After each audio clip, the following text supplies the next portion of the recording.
insisted on jointly building a community with a shared future for mankind.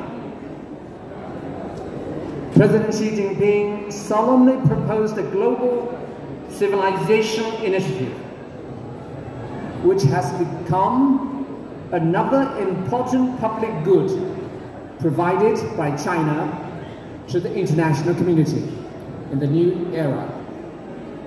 Following the Global Development Initiative and Global Security Initiative, under the guidance of head of state diplomacy,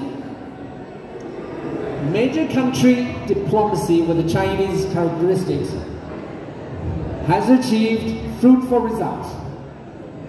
In a new era, China will continue to work with other countries in the world, including India, to build a community with a shared future for mankind, and promote to build an open and inclusive, clean and beautiful world that enjoys lasting peace, universal security, and common prosperity.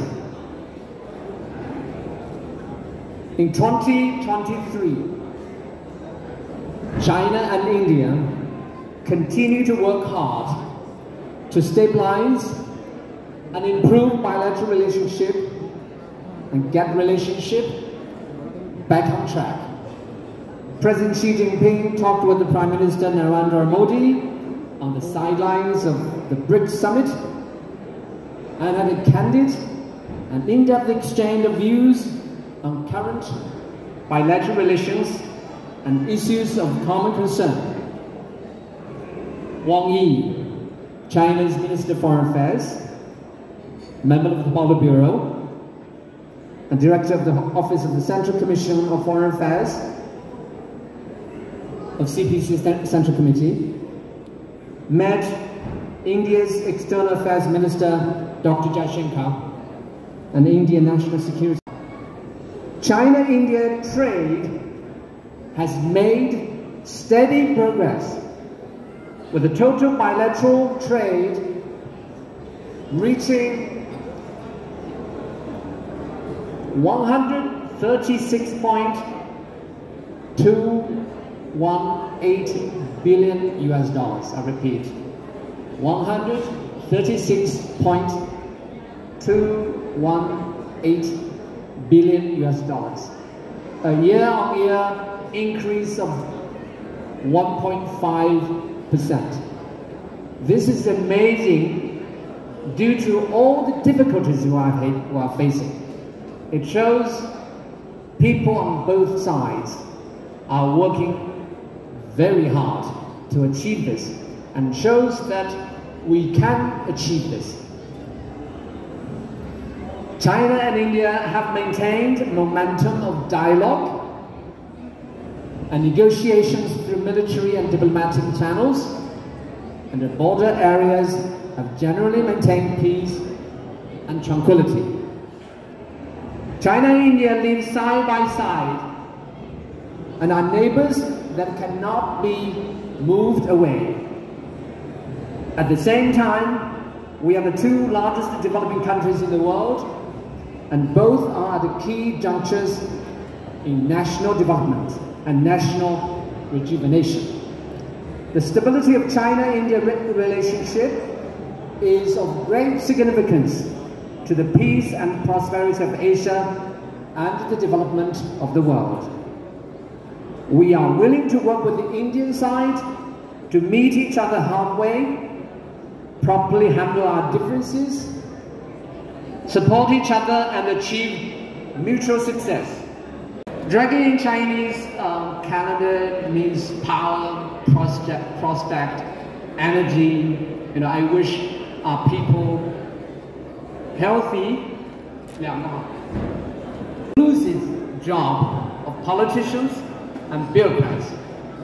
It's also the responsibility of our communities, our educationists, our artists, our researchers, our people, playing guitars, our people making their, volunteer services down the streets, and also the backcountry communities of women, children, the hardworking people to feed the family from day-to-day basis.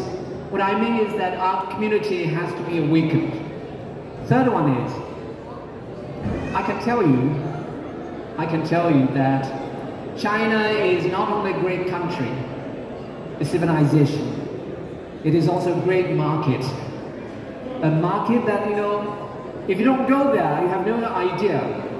Compared with London, New York, Hamburg, Frankfurt, Paris, Washington DC, Beijing is the place underdeveloped by you, undercultivated by you, China. So you have to, I would love to help continue to provide my, if you don't mind, my words, my advice, my remarks, sometimes, honest, straightforward words for you. So, I wish all of you the best. To conclude, I propose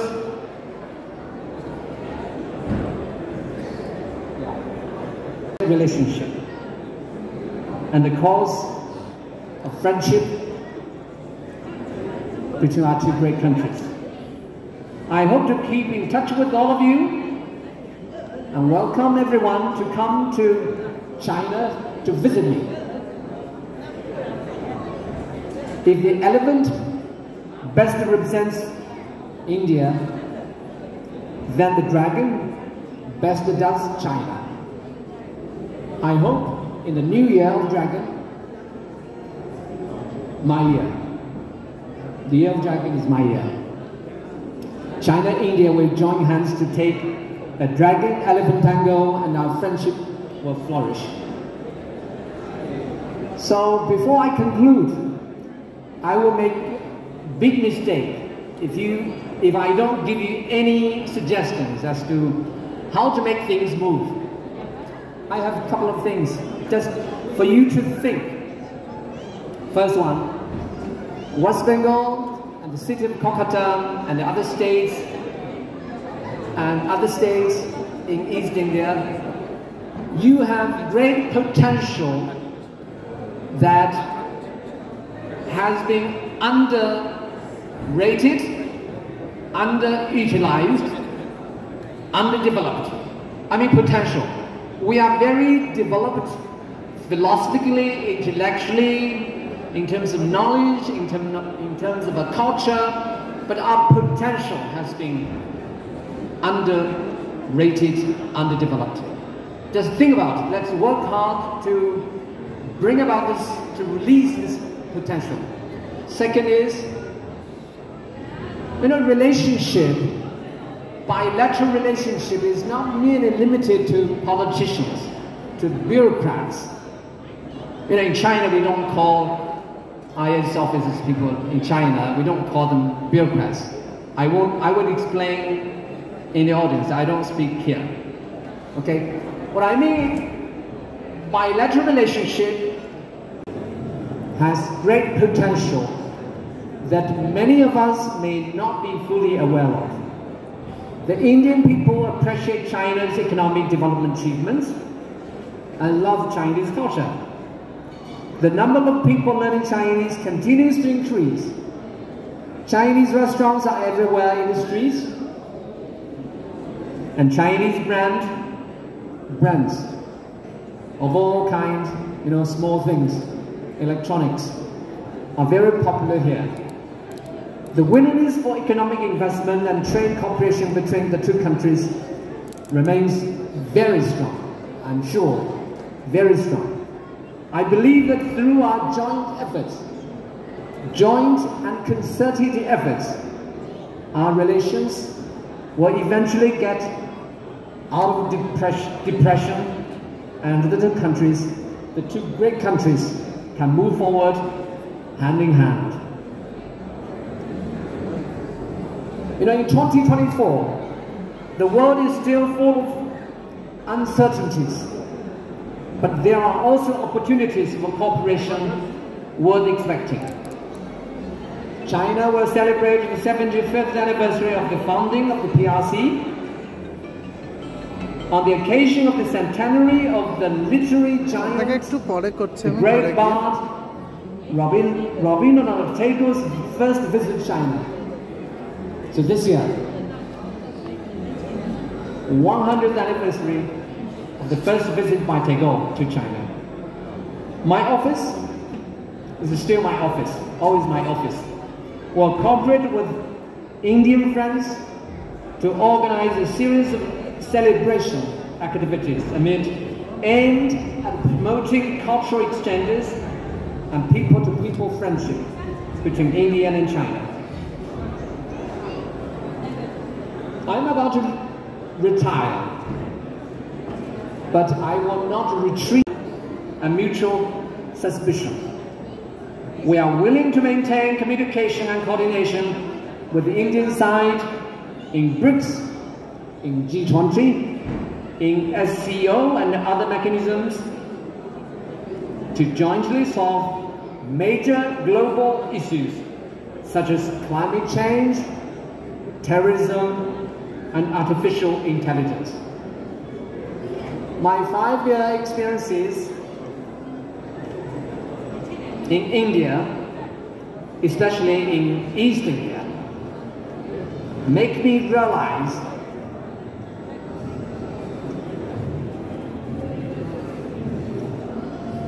that Chinese consonant সেজির সঙ্গে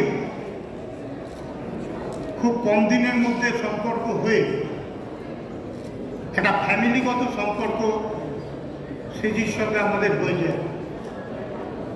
even সেজি আমাদের বাড়ি কালী পুজো থেকে শুরু করে আমি সৌরভ গাঙ্গুলি সেজি জগদ্ধাত্রী পুজো থেকে শুরু করে বেটন কাপ থেকে শুরু করে ন্যাশনাল গেমসের টেবিল টেনিস থেকে শুরু করে একদম হাফ ডোনেশন ক্যাম্প থেকে শুরু করে সব জিনিসটাই সেজি বাংলার প্রতিটা প্রোগ্রামে সিজি যেভাবে আলোকিত করেছিল একটা সিজির জন্য করতালি হওয়া উচিত।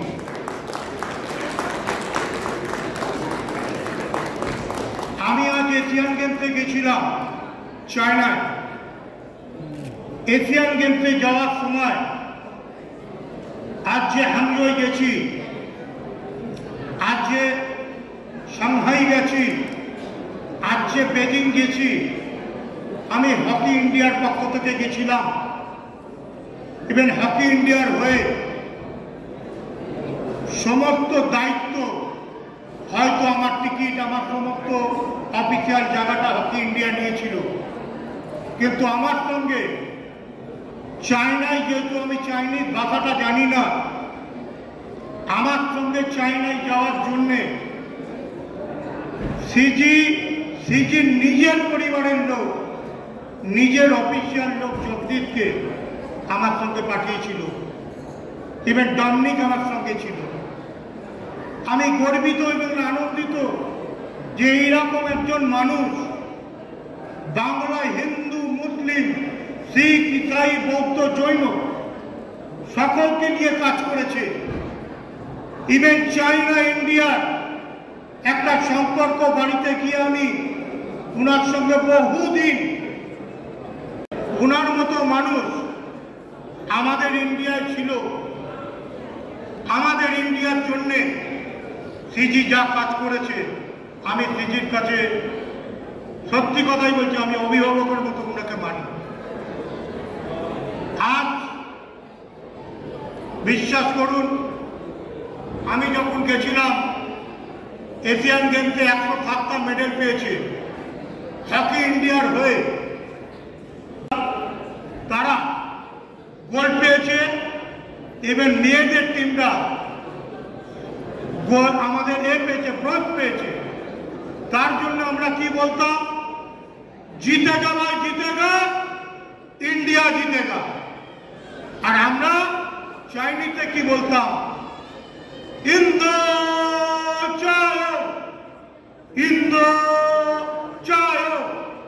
এই ভাষাটা আমরা ইউজ করতাম।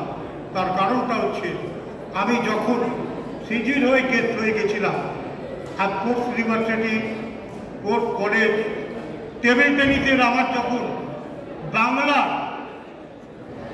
যখন দুটো মেয়ে চাইনিজ ওয়ার্ল্ড কাপারকে